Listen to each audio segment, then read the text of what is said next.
Hello, everybody. This is Lena once again. Today we're going to talk about church. Well, I say the church live in your heart, but two reasons I go to church. I go to church to hear God's word. I read books. I read the Bible. I read books about getting. My main goal is to just keep getting closer and closer to God. I ask God to just give me two things. I always ask God for will give me wisdom and understanding and help me to get closer to Him. So I knew once I said that it was going to be hard in life, but I take it. God got it, so He wouldn't put it on me if I didn't have it. But yes, I attend small churches. I love going to those country churches because that's where you get God. You can feel God. His presence in there, and there's not too many members in there, and everybody there coming together. You can feel it. But these big churches, everybody, most of them be there just for a show.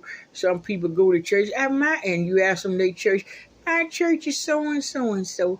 Reason they say that because it's a big name. You know, I don't like all that old being seen and stuff.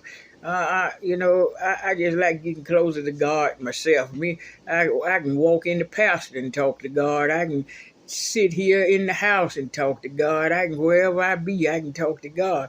Some people just have to have a lot of crowd of people around them. I don't like that. So that's why I attend small churches. And to be honest, I go to any of them, but I prefer the small churches because I'm gonna get something like the service and stuff. And now ain't everybody in there pretending and putting on a show and all that. All right, and then the next one, this one here I want to know about. Um, that's a tough one. But how can you tell if somebody love you? Well, it's what they do for you. If you get sick and they there, or you lose a job and you tell them, say, look, me and you in this together, and I'm gonna stick by you. And that's real love. But you catch one, you say you done lost your job, and she throw your stuff out the house. You didn't have nothing from day one. Yeah, shouldn't say it like that, but that's how it seems to me. And when you get down, and she's sitting right there holding your hand and stuff, mainly to lift you up. That's what you need.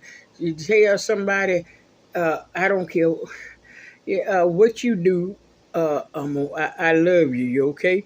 So that there's some words. That's those some powerful words. So you'll know if somebody love you or not. So that's the way I look at it, like that. Okay, and the other one is you want to know the reason I love God. The reason you should love God too, because didn't He wake you up this morning? Didn't you have food on? Could you on your table? Could you breathe? That's the same thing as waking you up. You can walk, and nobody have to lead you. So that's numerous of ways that you love God. God done brought me a mighty long way. He done saved my life so many times. It's long. I could tell you. So I could write a book. I'm gonna tell you the one. It was how God really touched me.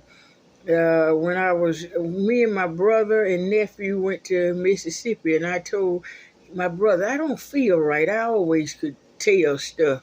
And I would hide it. I ain't want nobody to know it because I got tired of people saying I was crazy and weird. So I told my brother, I feel funny. Told my nephew the same thing. I don't feel right. Something gonna happen. Ain't nothing gonna happen. That's what they say. Well, when went down there and we were headed back, the axle come out from under the car, and thank God the axle just come out and just rolled down the hill, and the car just leaned to the side. So my brother got out and pulled it back, went down the hill, rolled the tire thing, all rod back, and stuck it back up under there. So we would go a piece, and well, before we started driving, I told my brother, I said, "Let me drive, and I guarantee you, it won't come from under there no more." And he said, "Okay." So I got up under the wheel. I started driving. It didn't come out, and we made it on to the house, and I thank God for that. So I could tell you some more how God and saved my life. And it's one time this tree fell uprooted and fell over that trailer. I just had my son. Me and my son got out, and then the tree just crushed it on in. And folks would pass through and say, I know whoever was in that trailer is dead. And when we look at me today and look at my son. So I could go on and on and on and on. And that's the reason. It's not so much that, you know, it's so much that God done did for me.